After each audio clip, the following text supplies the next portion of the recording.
진짜 현타온다. 네, 안녕하세요. 여러분, 유튜브의 라이딩 공원입니다. 오늘 할 것은 바로 K리그 1, K리그 2 3라운드 경기 리뷰해 보도록 하겠습니다. 원래 제가 지난주에도 똑같은 말을 해드렸는데, 이번 주 K리그 경기가 사실, 이제 WBC 야구 일정이랑 겹쳐가지고 하기 힘들 수도 있다라고 말씀드렸잖아요. 근데 아무래도 최대한 하는 쪽으로 제가 결정하게 됐고, 그리고 또 WBC 대표팀이 제가 예상한 것보다 많이 좀 부진해가지고 K리그를 리뷰를 해도 되겠다 싶어가지고 리뷰를 하게 됐습니다. 자, 그럼 바로 K리그 2 경기부터 보도록 하겠습니다. 토요일 경기입니다. 서울 이랜드랑 전남의 경기인데요. 경기는 0대1로 전남 드래곤즈가 이겼습니다. 발디비아 선수의 골인데요. 이 골은요, 정말, 전남의 그 순간적인 그 순발력과 작전 플레이가 눈에 띄게 보였던 골이었습니다. 일단, 김인균 선수의 클리어링 미스로 시작하는데요. 클리어링을 제대로 하지 못하고 헛발질을 하면서 스롤링이 선언이 됐고, 그걸 김민균 선수가 자책하고 있는 사이에 수비 마크를 제대로 못했고요. 그 사이에 스롤링을 빠르게 전개하면서 골키퍼랑 1대1 상황에 놓이게 됐죠. 그 상황에서 욕심을 부려가지고 사실 그대로 슈팅을 때릴 수 있었는데 찔러주는 침착한 크로스를 올렸고요. 발디비아 선수가 마무리하면서 그러니까 승점 3점을 위한, 승리를 위한 골을 만들게 됐습니다. 일단 그 이후로 사실 핸드볼도 있었는데 결정적인 찬스였죠. 네, 서울 이랜드 수비가 이제 수비 태클 미스로 이제 오히려 패스가 돼버렸는데 그 1대1 찬스에서 손에 맞으면서 핸드볼이 선언이 됐어요. 처음에는 사실 핸드볼이 아니었는데 VR을 통해서 손에 맞았다는 것을 다시 확인하고 골이 무효가 됐습니다. 그리고 플라나 선수가 반대 선수를 잘 보고 주면서 골을 만들어냈는데요. 그 장면에서도 플라나 선수가 공을 받을 때 옵사이드 위치에 있어가지고 역시 골이 인정이 되지 않았습니다. 자, 다음 경기는 청주랑 부산의 경기입니다. 부산이 일단 경기 초반 내내 날카롭고 되게 빠른 스피드의 공격을 풀어나갔어요. 아무래도 전력상으로는 부산이 위였기 때문에 부산의 그 날카롭고 빠른 공격이 눈에 띄었고요. 하지만 선제골은 청주 쪽에서 나왔습니다. 침투 패스로 완전히 오른쪽 측면에 열었고 땅볼 크로스 이후로 파울리니 선수가 잘 마무리하면서 선제골을 만들어냈습니다. 그 이후로 득점이 없다가 후반 막판에 부산이 진짜 여러 번 두드린 끝에 간신히 골을 넣었는데요. 청주 입장에서는 이제 마지막에 들어간 골이었기 때문에 하나만 버티면 됐었는데 정말 아쉬운 골이었어요. 이 골도 사실 대단한 게 공중에서 발끝으로 볼을 잘 돌려 넣었어요. 이 장면이 처음 봤을 때는 그냥 패스를 넣어준 것처럼 보였는데 공중에서 다시 보기 그 장면에서 어떻게 저런 공중에서 패스를 줄 수 있을지 발끝으로 살짝 돌렸거든요. 정말 대단했습니다. 그래서 깔끔한 퍼스터치 이후로 김상중 선수가 마무리하면서 동점을 만들어냈습니다. 그렇게 경기는 1대1로 끝났습니다. 그리고 마지막 경기 김포랑 경남의 경기입니다. 경기는 0대0으로 끝났는데요. 양 팀 다 중앙 미드필더진의 싸움이 눈에 띄게 보였고 사실 경기 자체는 제가 보기에는 좀 김포의 그 짜잘한 패스 미스 상황이 경남의 찬스로 이어졌고 오히려 김포한테는 위기 상황이었어요. 근데 위기 상황을 김포가 6탄 수비로 6탄 방어로 잘 막아내면서 실점하지 않고 0대0으로 끝나게 됐습니다. 자, 다음은 K리그 1 경기인데요. 먼저 포항하고 대전의 경기부터 보도록 하겠습니다. 0대0 동점으로 끝나게 됐는데 경기 내용 자체는 일단 사실 양 팀 다 서로 왔다 갔다 하면서 싸웠는데요. 일단 전체적으로 포항이 점유율을 가지고 공격을 풀어갔고 대전이 본인 진영 쪽으로 내려와가지고 역습을 통해서 공격을 이어나갔습니다. 하지만 그런 와중에 하창래 선수가 퇴장을 받았는데 하창래 선수가 컨트롤 미스로 퍼스트 터치가 좀 길었죠. 그 틈을 잘 파고들었고 결국 하창래 선수가 이제 빠지면 완전히 뒷공간이 열릴 수 있는 찬스였기 때문에 반칙이 결국 VAR을 통해서 퇴장 판정이 나왔습니다. 그래서 남은 시간 10명이서 싸우게 됐는데요. 그래서 대전이 결정적인 찬스가 상당히 많았어요. 근데 포항의 그 빗장 수비 진짜 어떻게 저걸 막아내고 있지 할 정도로 대전의 기회들을 다 막아냈고 결국 0대0 무승부로 끝나게 됐습니다. 자, 다음 경기는 수원 더비입니다. 수원FC랑 수원삼성의 경기인데요. 2대1로 수원FC가 승리를 거두게 됐습니다. 선제골은 일단 이광혁 선수가 전반전에 넣고 1대0으로 끝났는데요. 코너킥 상황에서 라스 선수가 헤더한 볼이 뒤로 패스가 됐고요. 뒤에 완전히 프리 찬스였던 이광혁 선수가 헤더로 마무리하면서 수원FC 이적한 이후로 첫 골을 만들어냈습니다. 후반 들어서는 이제 무릴로 선수죠. 무릴로 선수가 역시도 라스 선수가 몸싸움을 해서 이겨낸 다음에 무릴로 선수 쪽으로 패스를 넣어줬고 무릴로 선수가 수비 제친 다음에 골대 틈, 골키퍼랑 골포스트 틈 사이로 골을 넣으면서 2대0 순식간에 수원FC가 점수차를 벌리게 되었고요. 그 이후로 김경준 선수가 크로스 한 볼을 수비를 이겨낸 다음에 헤더로 마무리하면서 따라가는 점수를 만들어내긴 했지만 결국에 추가골을 내지 못하면서 2대1로 끝나게 됐어요. 이렇게 얘기는 했지만 사실 후반전에 수원 삼성이 넣을 수 있는 찬스들이 상당히 많았거든요.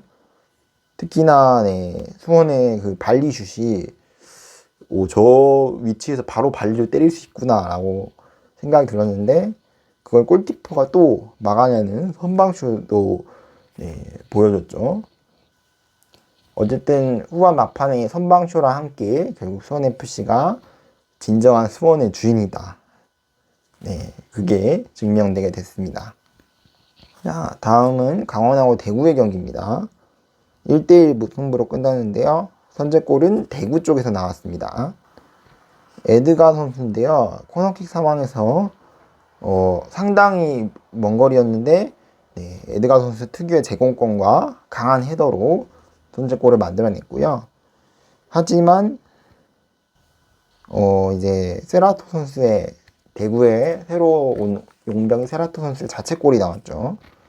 자책골이라고 하는데 세라토 선수 발 굴절된 다음에 골포스트 맞고 공이 들어갔기 때문에 사실 골키퍼도 걷어내기 힘든 상황이었고 김대현 선수의 그 슈팅도 아니었죠. 중앙으로 사실 찔러주는 패스였는데 그게 또 절묘하게 행운의 골로 강원이 홈 경기에서 패배하지 않게 됐습니다. 사실 그리고 후반 들어서는 양 팀 다 찬스들이 좀 있었는데 대구 같은 경우는 일단 고재현 선수가 찬스를 아쉽게 놓쳤고 강원 같은 경우는 이제 특유 그 갈레고 선수가 진짜 강원에서 최전방에서 잘 싸워줬고 강력한 슈팅도 보여줬는데 골을 넣지는 못했죠. 그렇게 1대1로 끝나게 됐습니다. 자, 이렇게 토요일 경기 전부 살펴봤고요. 바로 이어서 일요일 경기 보도록 하겠습니다. 먼저 서울하고 울산의 경기 1대1로 울산이 이겼습니다. 네, 일단 선취골이 서울 쪽에서 후반전에 먼저 나오게 됐는데요. 이태성 선수의 돌파 이후로 수비 한 명을 제치고 이제 나상원 선수한테 컵백을 내줬고, 나상원 선수가 오른발 땅볼 슈팅으로 깔끔하게 구석으로 찼죠. 역시나 국대의 클래스를 보여준 나상원 선수가 선제골을 만들어냈습니다. 자, 이어서 하지만 울산이 동점골을 진짜 3일천하란 말이 딱 맞는 것 같아요. 바로 동점골을 만들어냈기 때문에 주민규 선수가 만들어냈죠. 박호 선수의 패스를 서울 수비수 발끝에 맞고 오히려 그게 패스가 돼버렸어요. 그리고 주민규 선수한테 갔고 주민규 선수가 깔끔하게 밀어 넣으면서 동점골을 만들게 되었습니다. 자, 경기가 그렇게 끝나는 듯 싶었지만 후반 막판에 울산이 이제 역전골을 만들어내는데요. 이 장면이 상당히 좀 논란이 됐어요. 왜냐면요, 정말 어이없게 내준 볼이에요. 최철원 골키퍼가 수비수가 백패스 한 공을 사실 이 백패스라는 게 수비수가 백패스 하면은 골키퍼가 잡으면 안 된다는 규정이 사실 기본적인 규정이기도 합니다. 이게 그 뭐냐 예능 프로죠. 예능 스포츠 프로라고 해야 되나? 그 골 때리는 그녀들이라는 프로그램에서 아무래도 프로 선수가 아니다 보니까 초반에 백패스 수비수가 백패스 한 공을 손으로 잡아버려서 간접 프리킥이 선언된 경우가 있었는데 그때도 똑같은 실수들을 많이 저지르는 경우가 많았습니다. 역시나 이번 이청용 선수의 골도 그런 케이스라고 보시면 돼요. 백패스 한 공을 잡다가 힙슬이 불렸고 그걸 서울이 된다. 울산이 빠르게 공을 뺏어서 간접 프리킥이기 때문에 바로 속행할 수 있어요. 원하면은. 그 볼을 바로 뺏어가지고 바로 속행을 하게 됐고, 처음엔 골키퍼가 그래도 반사신경으로 막았지만 세컨골을 이청용 선수가 넣으면서 이 실수 하나가 결국에 울산의 승점 3점을 서울이 내주게 됐습니다. 그래서 상당히 결정적인 골이었고, 누구 실수라고 얘기하냐면은 사실 냉정하게 보면은 골키퍼의 실수가 가장 크죠. 이거는 프로 무대에서는 나오면 안 되는 사실 그런 실수고, 이제 골키퍼 본인도 사실 아차했을 거예요. 잡고 나서 이게 백패스였지 생각을 했을 텐데 좀 많이 당황했을 거라고 생각이 듭니다. 자, 인천하고 제주의 경기는 1-0으로 인천이 이겼습니다. 자, 이 두 명의 조합이 대단했죠. 사실 에르난데스하고 제르소 선수의 이제 그 연계 플레이가 상당히 좋았는데, 에르난데스의 찔러주는 패스를 제르소 선수가 스피드로 수비수가 분명히 앞에 있었는데 볼을 따냈고 본인이 직접 마무리하면서 이 골이 결승골이 됐습니다. 친정팀을 향한 또 노세리머니까지 보여주게 됐고요. 그렇긴 했지만 이 골 이후로 사실 제주가 골대에서 살짝 벗어나는 아쉬운 찬스들이 많았고, PK가 선언될 뻔한 장면도 있었는데 이제 안영병 선수가 민경원 선수한테 파울을 당했는데 VR을 통해서 이게 다시 한번 노 PK로 정정이 됐습니다. 그리고 또 골대까지 맞는 제주 입장에서는 좀 불운이 좀 많이 따랐습니다. 그래서 인천이 결국에 1-0으로 승리를 거두게 됐습니다. 전북이랑 광주 경기 2-0으로 전북이 이겼습니다. 일단 두 골이 전부 후반전에 나왔는데 문선민 선수가 넣었습니다. 근데 문선민 선수가 사실 전반전부터 좀 그런 기운이 있었어요. 오늘 뭔가 경기가 좀 풀릴 것 같다는. 문선민 선수 경기력이 좋다라는 게 전반전부터 사실 문선민 선수 앞으로 결정적인 찬스들이 많이 떨어졌거든요. 그게 결국 후반전에 터졌어요. 선제골은 태클로 걷어낸 볼을 다시 잡은 다음에 문선민 선수가 가마차기로 그대로 반대쪽 골대로 때리면서 결국에 본인의 이제 그 관제타 세리머니까지 보여주면서 대단한 장면이 아니다. 두 번째 골에서 나왔는데 그 조규성 선수의 슈팅을 이제 맞고 나온 법을 세컨볼을 집어넣었어요.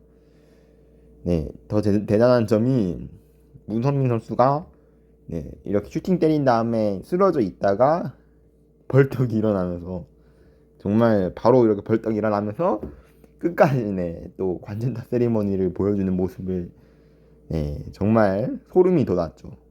어쨌든 이 두 골로 문선민 선수가 문선민 선수 덕분에 전북이 승리를 거두게 됐고요. 광주도 찬스들이 많이 있었는데 그 찬스를 많이 살리지 못하면서 결국에 전북이 승리를 거두게 됐습니다. 성남하고 아산의 경기는 0대0 무승부로 끝났고요. 전반전에는 성남이 사실 약간 찬스가 더 많았는데 후반 들어서 성남이 좀 결정적인 찬스가 많았던 거에 비해서 득점을 내지 못했고 후반에는 양 팀 다 비슷하게 사실 결정적인 찬스가 많이 왔는데 사실 찬스가 양 팀 온 거에 비해서 아쉬운 골 결정력을 보여주면서 0대0으로 끝나게 됐습니다. 아산하고 안산하고 안양의 경기 1대1 무승부로 끝났습니다. 선제골은요 이제 조나탄 모야 선수가 넣었는데 이제 감각적인 또 퍼스트 터치 이후로 조나탄 모야 선수가 한 박자 빠른 슈팅을 때리면서 결국에 선제골을 만들어냈고요. 그 이후로 안산이 한번 골대도 맞추기도 했는데 추가 득점이 나오지 않았고 안산이 된다. 그 뭐냐? 안산 맞죠? 안산이 골대를 때렸는데 추가 득점이 나오지 못했고 결국 동점골을 만들지 못했죠. 결국 크로스 이후로 감각적인 터치 그리고 발리 슈팅으로 그대로 또 감각적인 터치인데 발리 슈팅이라서 나왔네요. 발리로 넣었죠. 이 발리가 사실 한번 잡고 찼으면은 제 생각에는 막혔을 수도 있었을 것 같은데 그대로 발리로 때린 게 신의 한 수였습니다. 그래서 동점으로 1대1로 끝나게 됐습니다. 자, 천안 CTFC랑 부천의 경기인데요. 3대0으로 부천이 이겼습니다. 일단 경기 내용은 확실히 천안이 CT가 좀 경기 수비 미스도 보이고 패스 미스도 많이 보였고 좀 전체적으로 좀 허술한 느낌이 들었어요. 빌드업이 이어나가야 되는데 좀 만들어지다가 만팀 같이 좀 허술한 면이 많이 보였습니다. 선제골은 그래서 후반전에 먼저 나왔는데요. 볼 터치로 수비를 완전히 제친 다음에 골키퍼랑 1대1 찬스에서 김성호 선수가 선제골을 넣었죠. 두 번째 골도 놀라운 볼 컨트롤을 보여준 다음에 수비를 피하고 슈팅까지 때리면서 두 번째 골을 만들어냈습니다. 자, 마지막 이 골이 좀 대단한데요. 터닝 슈팅이었어요. 그냥 터닝 슈팅이 아니라 거의 이동국 선수가 그 독일하고 국내 평가전이 있었죠. 2006년 이제 월드컵 대비 2005년 정도의 평가전이 있던 걸로 알고 있는데 그때 이동국 선수가 엄청난 터닝 발리 슈팅을 보여준 적이 있어요. 그리고 이승우 선수도 작년에 한번 터닝 발리 슈팅을 이제 놀라운 슈팅을 보여준 적이 있는데 그거랑 약간 각도는 다르지만 그거 이상으로 터닝 슈팅이 엄청 세게 들어왔어요. 안재준 선수가 180도 돈 다음에 그대로 가만찮은 슈팅을 때리면서 정말 난이도 높은 슈팅을 해내게 됐습니다. 자, 그래서 부천이 승리를 거두게 됐고요. 자, K리그2 현재까지 순위는 이렇게 되고 있습니다. 자, K리그1 현재까지 순위 이렇게 돼가고 있습니다. 이렇게 K리그1, K리그2 3라운드 경기 전부 살펴봤고요. 저는 4라운드 경기로 다시 돌아오도록 하겠습니다. 재밌게 보셨다면 구독과 좋아요는 필수입니다. 그럼 다음 시간에 만나요. 바이.